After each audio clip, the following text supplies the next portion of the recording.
welcome back to my channel. I'm the gardening queen, and today I'm going to do a quick tour of my Ikea greenhouse cabinets that I have in my dining room. So yeah, let's get into it.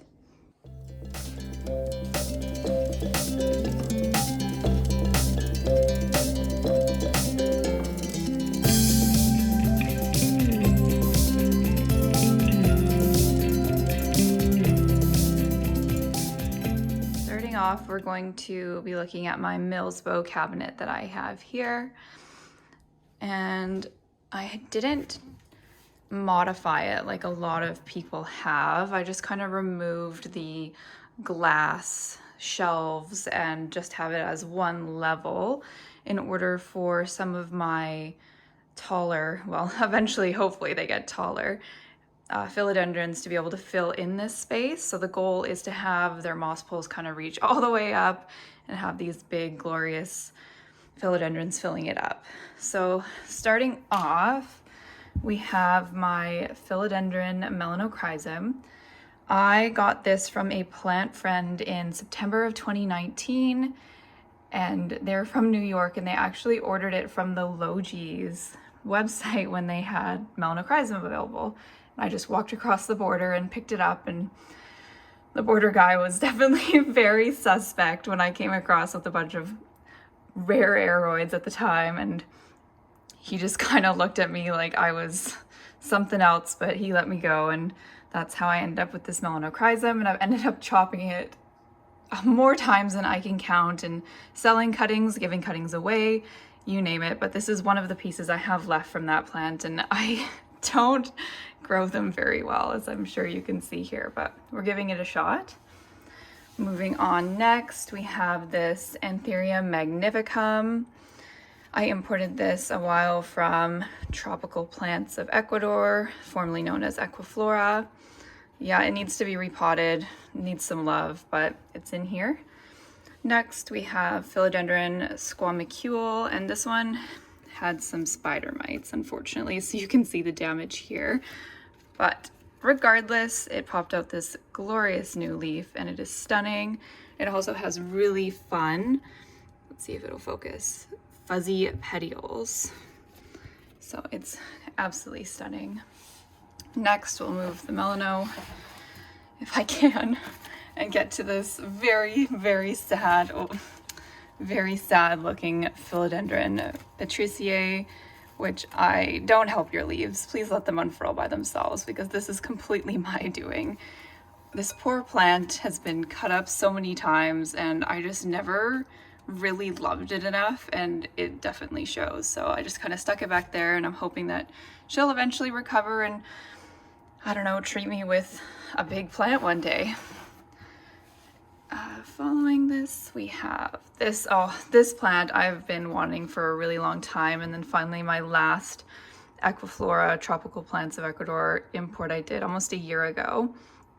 I got this Philodendron esmeraldens, and it's supposedly the narrow farm. I don't know if it is, but it's gorgeous regardless, and I have it on this moss pole that I made out of some sort of plastic thing that a lot of people were using online, and I just kind of copied the style, and it's not the most pretty by any means, as you can see here, but it works. Next, we have Philodendron fibrosum. Let's see if I can get a better shot of this one. Here's one of the more recent leaves. It's absolutely stunning. It has crazy fuzzy petioles as well. This plant was a gift slash kind of a trade with one of my plant friends, Morgan. She ended up moving into Saskatchewan, and so she had to get rid of quite a bit of her plants, and so we ended up doing a bit of a trade. Now, whenever she moves somewhere that isn't Saskatchewan or has enough room, I'm going to be chopping up some of the plants that she so nicely gifted to me, and she'll be able to get some back. And we'll go to the next plant that is also from Morgan. And this was on my list for a really long time, as I'm sure it was for many people, but I don't like to pay a lot for my plants, so I'll wait. And I honestly enjoy doing trades with friends instead, because it's not about the money, it's about making community and spending time and creating friendships in this space. So This is my Philodendron Majestic, and she's absolutely stunning. Again, on that same, sorry, kind of moss pole thing that I created. And it seems to be quite happy because the most recent leaves are absolutely stunning and they're quite larger than the rest of them. I do need to add on to this moss pole by the looks of it. Yeah, definitely in the next couple weeks or so, I'll do that on my list of to-dos, like everything. So that's the initial floor level. And the following plant, we'll start with this little Anthurium papillianum hybrid. Now, I don't know if it is a real papillianum or if it's just a hybrid. I'm gonna say it is because most of the plants that we have available to us in Canada aren't necessarily the real thing when it comes to pappies specifically. So we'll go with hybrid. Either way, it's stunning. I got it from a local girl doing a purge a while back, and yeah, super cute. Next, we have my Anthurium King of Spades. I have quite a few of these ones. This is one of the smaller ones that I have, and they propagate extremely well, so I can never sell them either. They're just too damn cute. Like, look at this plant. Even the little baby leaves, they're too fun. So I'm gonna have an army of King of Spades, and I'm not gonna be mad about it. Next, we have this plant that was also a gift from my friend Ren, and it is a Anthurium dresslerii cross radicans, I do believe, and it's absolutely stunning. It's actually giving me a cute little new leaf that's all nice and pink. Yeah. Next, we have Anthurium veitchii, or the king.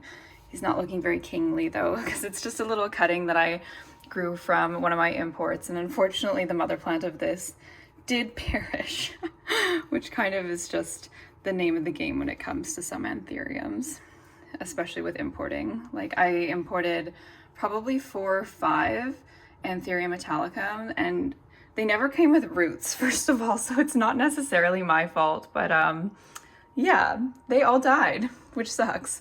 This next philodendron is Philodendron heterocraspidon, and I had to pause and go look up what its actual full name was, because I always just call it Philodendron hetero. And yeah, it's a really beautiful plant. It came in with some interesting kind of, I don't know, fungal, bacterial, virus. I'm not really versed when it comes to that kind of a thing, so either way, the new leaf, which is ginormous, look at that thing. Wow. Doesn't have any of these imperfections, so I'm hoping that it can stay growing happy. I also put it on one of these little janky moss poles that I created. It definitely needs a water as well. All right, moving on to the second to last plant in this cabinet. It is my Anthurium pallidiflorum, and it is honestly one of my favorite strappy anthuriums. I cannot get enough of this plant. Again, it's a plant that I have multiple in my collection because there's no way that I'm gonna be able to get rid of them, even though repeating plants is kind of silly, but I'm here with a bunch of them, and it doesn't necessarily need to grow in this type of humid cabinet kind of conditions. I actually have one out in the house and it's doing just fine, and maybe eventually I'll work up the courage to do an actual full house tour, but for now this is what you're getting. Moving on to the final plant in here, it's a Hoya soliginalis or something like that. I apologize, my pronunciation of names for plants isn't exactly all there, but here it is. Super cute and happy because it's closer to the light. And I purchased these shade kind of covers off of Amazon, and then that one is not. It's just for when you're viewing it straight on. I don't want to be blinded, and I can't see it when this is closed. I mean, you can with this camera, unfortunately, but you get the idea. It helps. And they're just regular like shop lights that I use in here. There's nothing special, just LED shop lights. I've been using non-grow lights to grow plants for years now. It's cheaper, It's less on electricity, especially if they're the LED kind, and it still works. Like this leaf, fully grown in here. It's perfect, absolutely perfect. Alrighty, let's go on to the next cabinet, but on the way, I guess I'll show you what else is in my dining room. We have this Rhaphidophora tetrasperma, and actually this was one that I walked across the border with as well. It came from the same plant from in New York. It's a tissue culture one, and it was a really big deal back in the day to have one of these, and now it's just kind of a sad naked plant that always gets forgotten about. So I think I will show maybe one day how to fill in all of these internodes, because there is a way to do it and to make the plant happy again. I just got to put the effort in to do it. Next, we just have the plain old green philodendron heart leaf, and I don't know, this plant I've had for a while. I've chopped it a few times. It's a great space filler, I guess is the best way to say it. That's what I use it for, just space filling. It's got a bunch of new growth. I'm gonna put some Osmocote probably in it so that it'll have some fertilizer over the winter, and it kind of just keeps going. Keeps going. Alrighty, next, we'll start with the top. This is just a Philodendron Brazil, same kind of vibe. I just have it trailing off the cabinet as a space filler, but it's loving its life. Now this is one of the Detolf cabinets. I have 2 of these. And inside, the grow light that I use is a Soltech Solutions. I do believe I just got it off Amazon. I'm not affiliated with that at all. And also here's my janky hole drilling that I did to pop it through. I am in no means a carpenter, but I try. All right, we'll start with the bottom, because this is fun. This is a Anthurium crystallinum that I got from Indonesia. It was a free gift with some of my other imports that I did. I really like this one. It's one of the few ones that I can actually keep happy despite the unhappiness that you see on the leaves, but that's due to a pest issue that I've been dealing with. And if you're someone who has a reasonably sized collection, or even if you just have a couple plants, you know exactly what I mean when it comes to pests. They come and they go. It's just a cycle. Next, we have another Anthurium, and this was sold as a it was either a Dresslerii or an Ace of Spades, which it is obviously neither any of those. And that's kind of the story of our lives when it comes to importing plants. And I'll probably never stop saying that. You never know what you're actually going to get, especially when it comes to Anthuriums, just because they can hybridize so easily and they pollinate each other so easily as well. So even if you think you have something, who knows? Again, same type of story. This is a really cute Anthurium. No clue what it is. Again, was sold it to me as an Ace of Spades. Clearly is not an Ace of Spades at all. And actually I ended up having to go through PayPal to get my money back for this order, because the guy scammed us hard. It's laughable now because we did end up getting our money back. It was a group order with friends, but my God, this is not an Ace of Spades. It is also not the picture that he sent us. And it was a few of us that happened to, but maybe I'll share that story and show the pictures at a later date. And this is another one that was also sold to me as an Ace of Spades. Just story of our lives when it comes to this. It's probably some sort of Dorayaki Anthurium hybrid. I'm not entirely sure. Super cute. Grows in such a little small, compact bush-like. Lots of little baby kind of offsets and lots of new... Oh, I wonder if it'll focus. One second. Lots of new growth happening as well. It's a cute little Anthurium. I really like it, even if it didn't end up being what it was supposed to be, because I did end up getting my money back for this order. I'm not mad about it. But if I didn't, then I definitely wouldn't be pleased. To the next plant, just trying to see what I can have access to, because I'm sure you can tell that it's just very packed in here. Okay, we have a Philodendron El Chaco Red.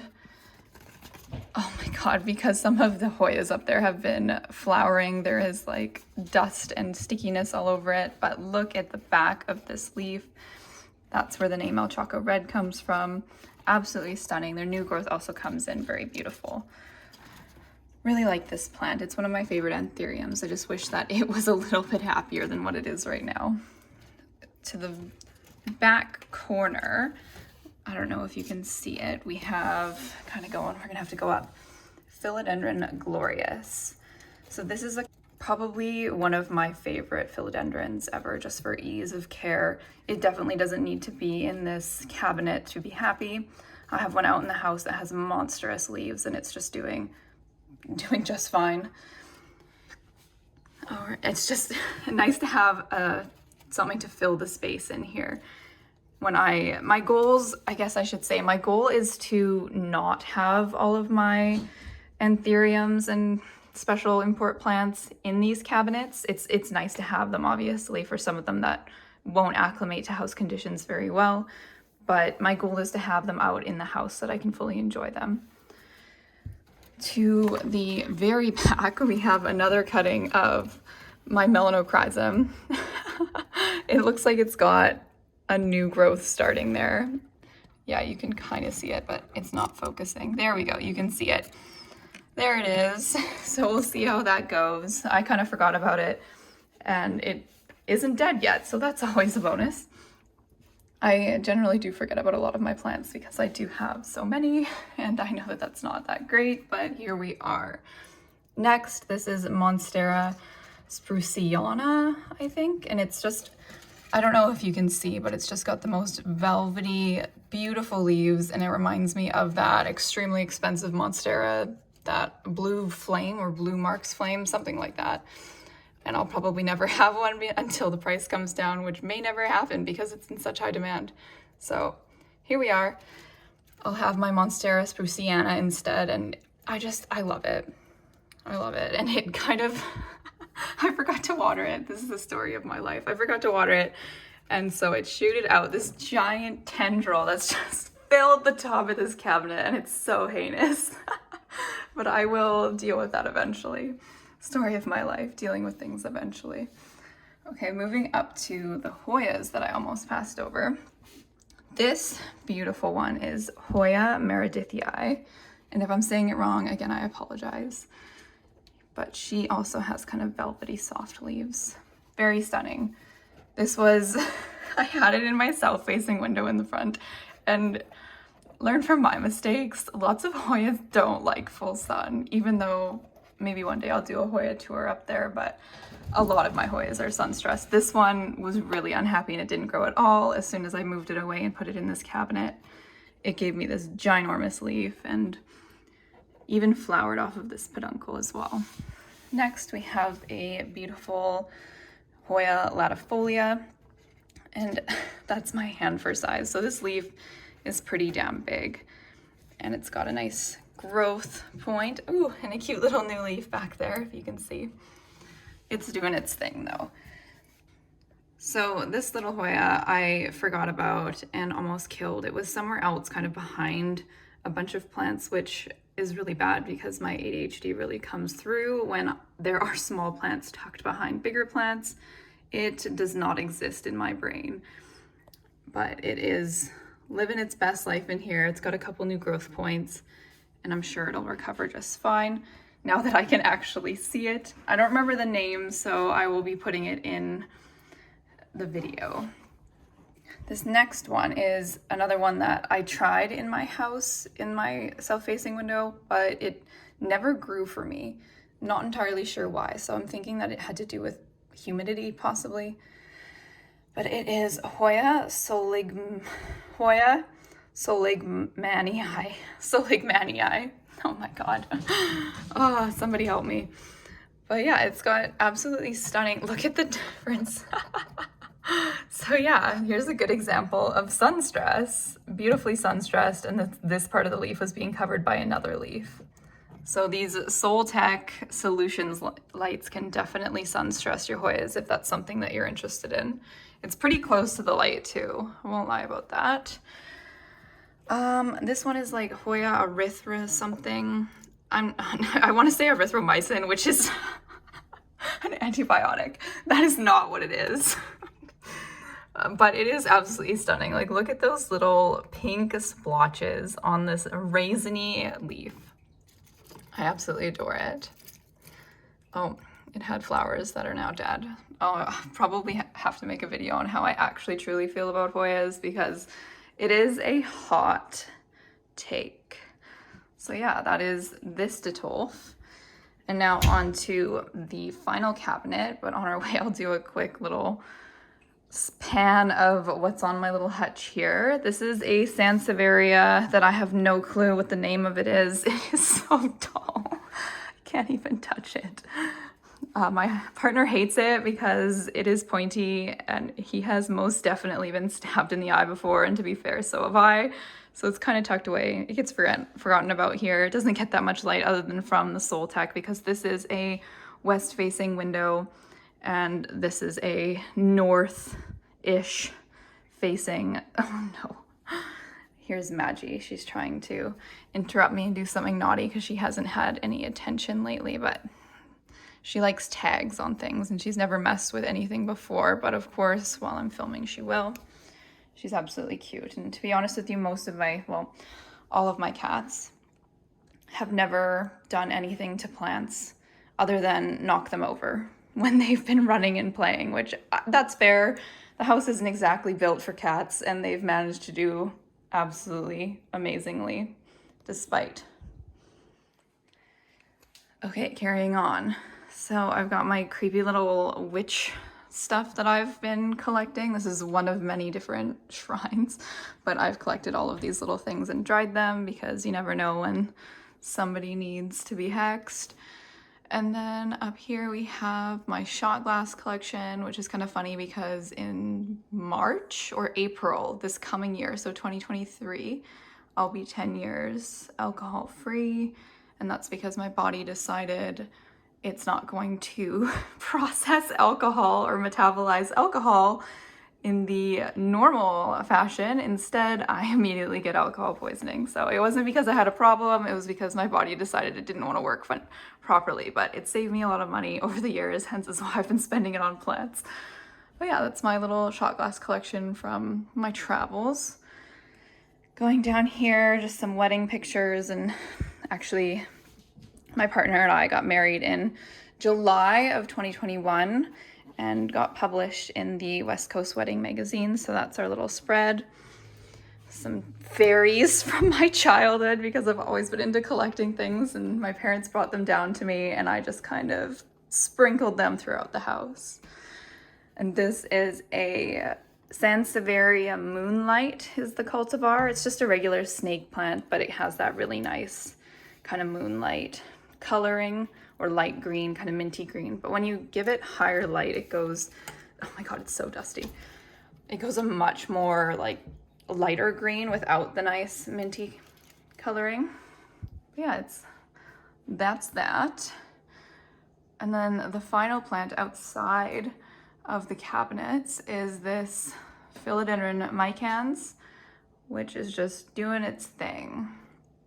I love this plant so much. I remember when it was so hard to get them, but here we are. I just got this from my local Canadian Tire. And going in here, we've got another sand sea light and a different rig up that I've done with this one. Again, janky as all hell, but here we are. And we'll start from the bottom again. So this is another Anthurium Doriaki / Ace of Spades, which it is neither. But here we are. It's cute. I just repotted it and I tried to film that, but the video footage was absolute trash, so I'm now filming on my phone and it's doing a much better job. And then we have this Cercistis mirabilis. I believe that's how you say it. It's an African aroid. This has been a struggle bus for me. I don't know why, but this plant actually hates me so much. It looks happy now. I don't know why. I think the whole like ignoring it, it's in like my homemade pond mix, and I don't like it. It's not my favorite thing in the world, but I'll leave it for now. It also had a second plant in there that just kind of died on it, or died on me, so I need to remove that as well. And in here, we also, this is so sad. This is a Philodendron Burl Marks Fantasy. I have a couple of these. This one was kind of my plant that I just took cuttings from, and then the cuttings themselves look really nice, but the plant itself, the mother plant, is just not looking hot. But that also has to do with me putting it on this not a real moss pole. And that's because I like these better aesthetically. I know a lot of people have told me they think that they're ugly and I hate them, and cool, that's your opinion. I'm still gonna keep making them for plants that I don't want on regular moss poles because they don't make nasty moss pole messes. It's just like, my eye loves it because it's neat. Okay, the following plant in the back here. This is and plants do attach to it, by the way. Like, this is attached. This is an Amedrium silver. This plant needs some help because it's so bad. I'm like, why am I showing you this? This is embarrassing. No, I'm just kidding. Okay, so what is going on here? It just kind of like rammed itself right in here and just attached all of its nasty little roots to the glass. And look at this right angle curve. I ended up cutting it because it was turning into more of a like tenderly mess, and I just couldn't have that in here. So we'll see if it actually grows some leaves for me. Probably need to cut it back and restart. It's a really easy plant. This is very sunburned from this being really close to the Soltex solution light as well.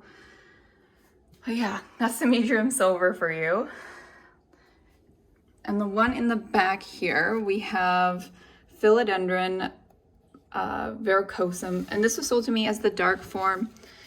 Whether or not it actually is to be seen. Its foliage is actually quite dark compared to the other Philodendron verrucosums I've had. Most of them have now died because they need a lot more care, and I went through a spell where I wasn't able to care for my plants the way that I needed to.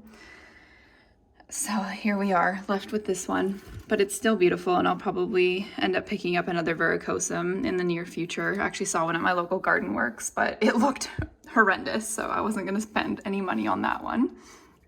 And then next, this is one of my favorite plants of all, and I think that it's fair to say why. It is Monstera elbow variegata.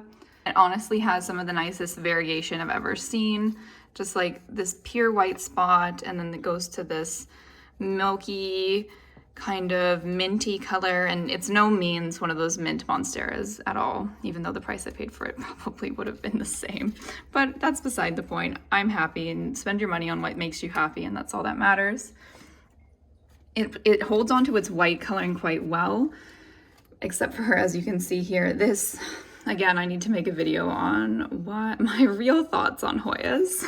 But anyways, I won't allude too much more on that.